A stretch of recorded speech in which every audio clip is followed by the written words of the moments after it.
want to begin by just mentioning that when you see Greg Webb today, he's back in Kids Church, but this week is the 10th year anniversary. Greg has been here full time as our children's minister. And of course, while he was in college, he was working and here, part time. And then even the last couple of years of high school, he did some internships here. So when you see Greg today, make it a point, or you speak to him this week or send him a card or whatever, just congratulate and thank him for his years of service. So we're very thankful for that. Are you familiar with the phrase, the bottom line? Like most cliches or phrases that have been around so long, it's hard to find the actual birth of that. But every legend and everything that I read about it all came from a business standpoint that you would take, like we do many times, and you take the pros, the cons, the positives, the negatives, you add them up, you put them in a line, and then the bottom line is when you draw that line and you see what you got. You see if it's making money, losing money, what is it in the end, what do we have here? Every one of us have listened to a sales pitch or sometime or another, particularly it seems like when you buy a car, that, they tell you this and what's this, and then finally you just got to say, what's the bottom line? What's it going to take for me to drive this car off the lot? What is the bottom line? We want to know what that bottom line cost is. Janice and I got so aggravated one time trying to buy a car that the guy would not tell us the bottom line. I mean, he just would not tell us what this car was going to cost us. And so we just left. It didn't help that he had the worst breath of any person I've ever been around in my life. We got in the car to take a test drive, and you don't realize it outside, and you close the door, and we go, whoa, let's check out these automatic windows, So, but, the bottom line, finding out, what is it going to cost me? What is the final thing? We begin a new series today called Bottom Line, or The Bottom Line. And what is the bottom line when it comes to Jesus? When everything has been added up and tallied up and you have to make that decision, is it worth it? Is it worth following Jesus? What is following Jesus? What is the bottom line? And you can never accuse Jesus of not giving you the bottom line, telling you what it's going to cost. So for the next 4 weeks, we're going to look at some different areas where Jesus gave us the bottom line. What it's going to cost to follow him. Matthew was a tax collector. He understood figures and equations and what the bottom line was. But it wasn't just Matthew. It was Simon Peter and James and John, who were fishermen, who left everything and said the bottom line says it's worth following Jesus. I love to look at definitions of words, and the definition of bottom line is what is the most important consideration. The most important consideration. So what is the bottom line? And that's what we want to look at today. And we're going to be in Matthew chapter 16 the whole time. Matthew 16, starting with verse 13. And it begins this way. When Jesus came to the region of Caesarea Philippi, he asked his disciples, "Who do people say the Son of Man is?" Now, if you would, take Caesarea Philippi and just put it in the back of your mind. I want to come back to that a little later, this area, and just talk about something. But here, we see such a monumental question. I'm talking about a bottom line question. Who do you say, or who do people say that I am, the Son of Man is? And we know that when Jesus asked this, Simon Peter answered back and says, "You are the Christ, the Son of the living God." And Jesus returns back to Simon Peter and says, "That's it. That's divine, your answer there. You couldn't be any more right to say that you are the Christ, the Son of the living God." So Simon Peter nailed it when he said that. Now, when we skip down a little bit further in verse 21, it says this. From that time on, Jesus began to explain to his disciples that he must go to Jerusalem and suffer many things at the hands of the elders, chief priests, and teachers of the law, and that he must be killed and on the third day be raised to life. It says from that time on. This is signaling a shift. a shift in how Jesus was going to handle his time with his disciples, what he was going to focus on. This is not anything new in the sense that Jesus would change his focus. Back in Matthew chapter 4, when John the Baptist was arrested and Jesus had already gone through his temptation in the wilderness with the devil, it says, and then from that time on, Jesus preached, repent, for the kingdom of God is near. But he says now there's a different time coming, guys, and I'm going to focus on that, and I want to prepare you for that time. And the focus is on something that's very unpleasant. It's a very unpleasant thing for them. But I'm sure the disciples are going to take it well, because they've already followed Jesus, right? So when he says, I'm going to suffer and die, they're going to not have any problem with that. Look at verse 22. Peter took him aside and began to rebuke him. Never, Lord, he said, this shall never happen to you. Now, I got to give Simon Peter some props. At least he says he took Jesus to the side. He didn't do it right out in front of the others, but he took Jesus to the side and says, you're wrong, Jesus. This is not going to happen, not on my watch. You know, why would Simon Peter say that? I think of several things. I can just hear Simon Peter. If I try to get into his head, I can hear him say, Jesus, this can't happen. I've seen you stand toe-to-toe with these Pharisees, Sadducees, chief priests, and they try to trip you up and trick you into with giving the wrong answer, and you always put them in their place. They always just have to slink away. You're too smart to let something like this happen.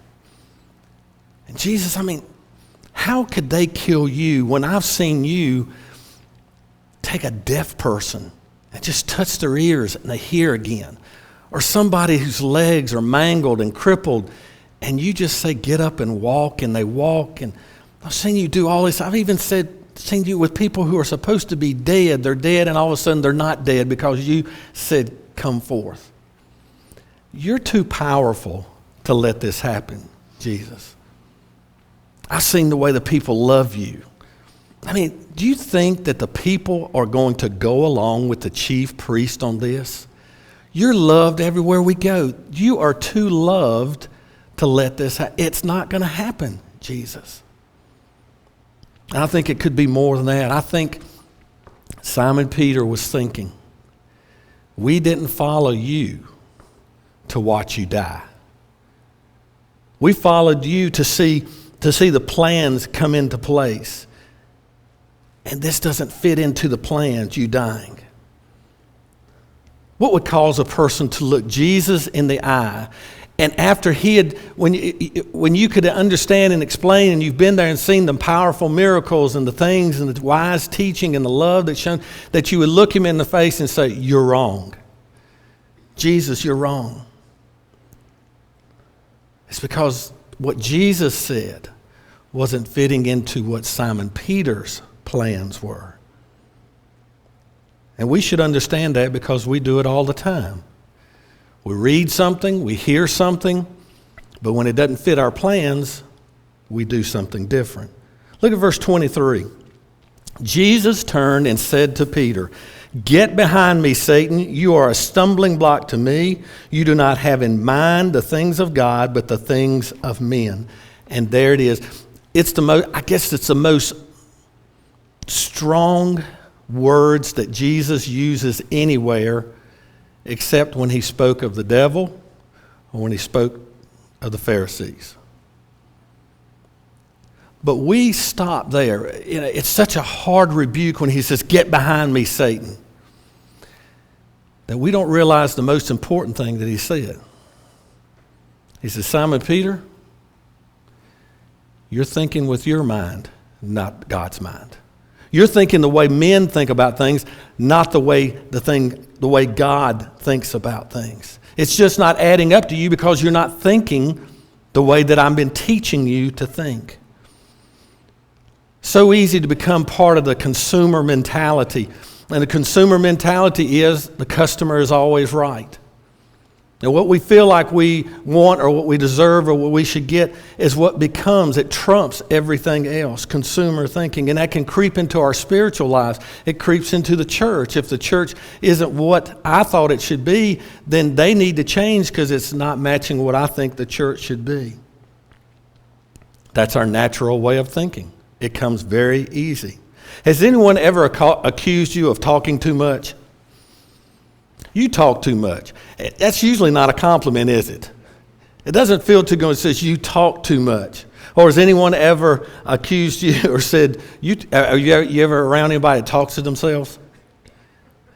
You hear somebody talking, and it's okay if you talk to yourself and you just kind of talk to yourself, but it kind of gets strange. I was traveling last week and with Mark and Tim, and we went up to Ohio and stopping at rest stops along the way, and stopped at one, and I'm there at the sink washing my hands, and a guy comes walking up, and he's not just he's talking. He's mad and he's talking. He's ripping paper towels off, and I'm going, I got to get out of here. I said, there's nobody here. I'm not going to get killed at a rest stop somewhere along the way. But when you talk to yourself, do we talk to ourselves? Sometimes it just reminds me of that story, a story of a preacher who was mowing his grass with a push mower. And he's mowing along, the mower quits. And so he's trying to start it. And he just pulls on it, but keeps on pulling. He can't get it to stop. He stops and look at it, and he tries some more, fiddle with it. The kid had pulled up on his bicycle and was just watching him pull on that lawnmower. And finally the boy says, Preacher, you want me to get that lawnmower started for you? He said, well, if you can, go right ahead, son. The young boy gets off his bicycle over and pulls on it. It's the same thing, won't start. He just pulls and yanks on it a half a dozen times or so, and then finally the little boy just steps back and lets loose of some terrible words. And the preacher just eyes wide open, and the boy just lets this whole tyrant out. And he reaches over, pulls it, and the thing fires right up. The preacher said, so I didn't know you had to say them out loud.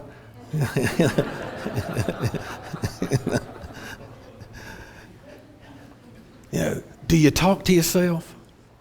You do. We all talk to ourselves. We may not be saying it out loud, but we're talking to ourselves all the time. Now, if you disagree with me, you just proved my point, because you're sitting there talking in your head going, I don't know if that's true, Greg. See, you're talking to yourself.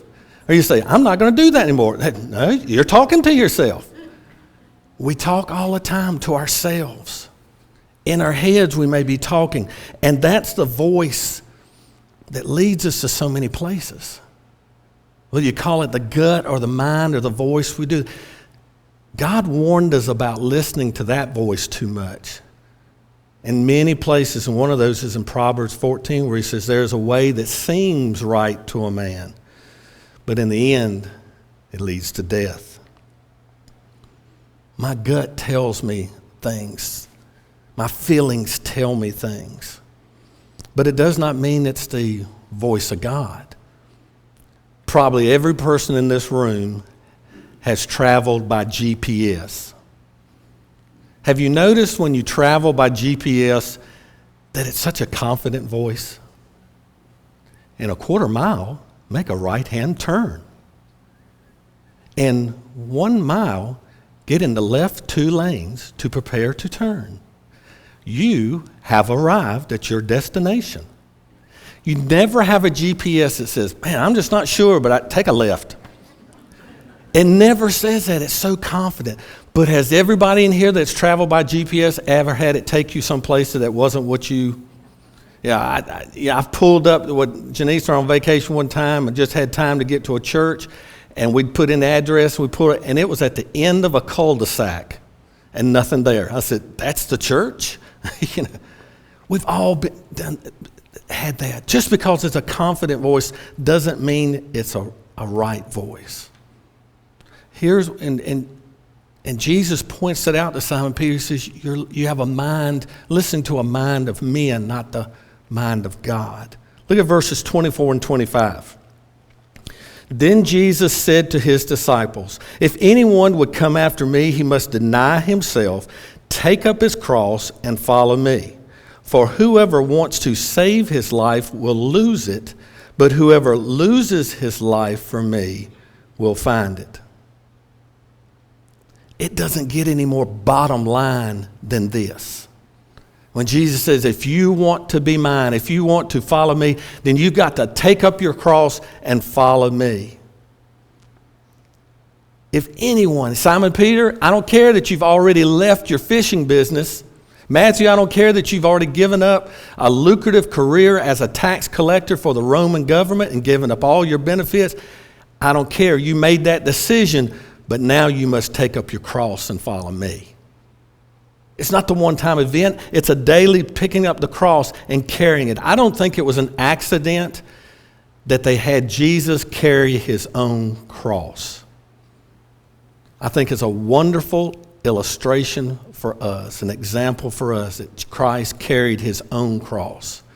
And when he says for us, if we're going to be his follower, then we have to pick up and carry our cross.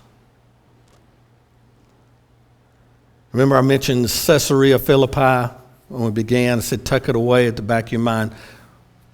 I can't say that Jesus did this on purpose, that he waited till he was in this region to talk about making this decision, the most important bottom line decision, to take up your cross and follow him. I can't say that he chose this area for that. But it's very interesting that hundreds of years earlier, right in the area where they were standing, that a very important decision was made. When King Solomon died, his son Rehoboam became king. The people sent a delegation to Rehoboam and said, your father had burdened us with so much tax for all of his building projects. We're just asking, would you lessen our burden? It's become too great for us to carry. Will you lessen it? And Rehoboam says, let me think about it. And he goes and he asks his advisors, and his older, wiser advisor said, son, if you will listen to these people and grant their request, they will follow you faithfully just like they did your father. But the young advisors said, no, you go back and you tell them, you don't tell me what to do. I will show you what tough is. I'll increase your burden. And he had a choice to make. Listen to the older, wiser, or the young and arrogant. And he went and listened to them. And he went back to the young and the arrogant. He went back to the people and he says, no. He says, I will increase your burden. I will not lessen it. And it says that they left, they rebelled, chose their own king, Jeroboam.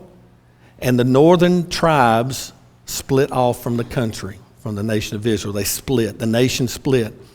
And Jeroboam knew that if the people continued to travel down to Jerusalem, which was in the southern part, if they continued to go back down there, there was increased the chances that the nation would reunite. And so he set up places of worship there in this region. And it became the places of false gods and false worship. And the people worshiped not the true God there. And the nation never, ever reunited again.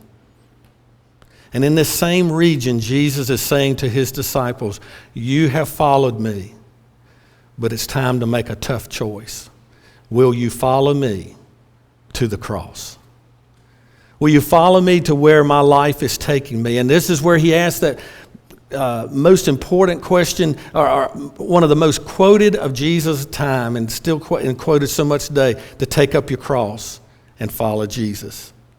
I can't help but think of you and me, and the decisions we make. And the decisions we make may not split a country or reunite a country, but that doesn't mean that the decisions and choices that we make do not have very far-reaching consequences.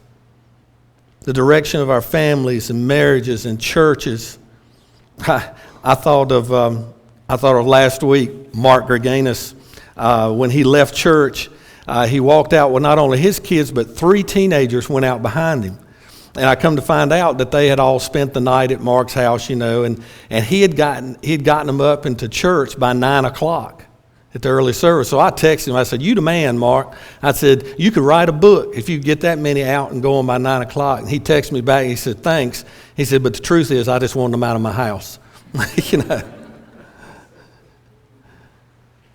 But the choices we make. It's not going to always be a popular decision, Mom and Dad. But will you commit to have your family where it needs to be, where they need to be, whether it's popular at the moment or not?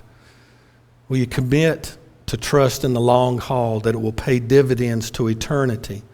I am so thankful that my mom did not listen to me and my whining as a kid. And Mom, do we have to go to church today? Do I have to go to youth group? I'm so thankful she didn't listen to the voice or my voice, but she listened to the voice of God who said, this is where your family needs to be. I'm glad that I grew up in it was a struggling church, but I knew the people of my church. I knew the adults by name, they knew us. The youth group may not have sometimes 1 or 2 kids there, but we were there and we were part of it. And I just want to ask you to make that commitment. Marriage is tough, but when you see imperfect people with imperfect love commit to each other and say, I am not going to listen to the voice that tells me to look after myself, but to look after us, to look after you, and both start doing that, man, that's when it starts getting spiritual. That 2 people are trying to outgive the other. Will you make that commitment or recommit to that today? That you'll put that first in your marriage. And how many individuals have started their spiritual life with so much promise and potential, only to become marginal Christians, that they just spend their entire lives on the very fringes of never getting completely sold out to Christ, never completely involved. And it's just like Jesus told the parable of the farmer sowing the seed, that it sprouted up, but so many it was choked out with the cares and worries of the world. I want to ask you, will you recommit to be growing in Christ, to commit to doing what you need to do, to listen to the voice of God, and no longer listen to that voice that's in your head? You see, we Christians, we love the cross. We love the cross in so many ways. I was thinking about that this week. I've been wearing this little silver cross for over 2 decades. I can't even remember exactly when I got it. And I'm telling you, people, I lose everything. I can lose stuff in 6 feet of when I picked it up. I can't believe I still have this. I may lose it this afternoon. It may break off the chain. I lose it. But we love the cross in our art and in our music and in our communion time and in jewelry. But the important thing is not whether I've been able to keep up with the little silver cross for 20 years. Is that, do you love the cross? Do you love what it stands for? And will you follow Jesus to the cross? Will you commit to that part of the cross? Paul said it this way in Galatians 2:20, I have been crucified with Christ, and I no longer live, but Christ lives in me. Bottom line is this: we cannot call ourselves followers of Christ, followers of Jesus, if we do not follow him. We can't go by just what our beliefs are, what we say we believe, but it must be our behavior. What do we do? What do we follow? Do we follow him all the way to the cross when it calls us to make difficult decisions? If you're going to follow Christ, we have to follow him. So today, I just ask, the bottom line, will you follow Jesus?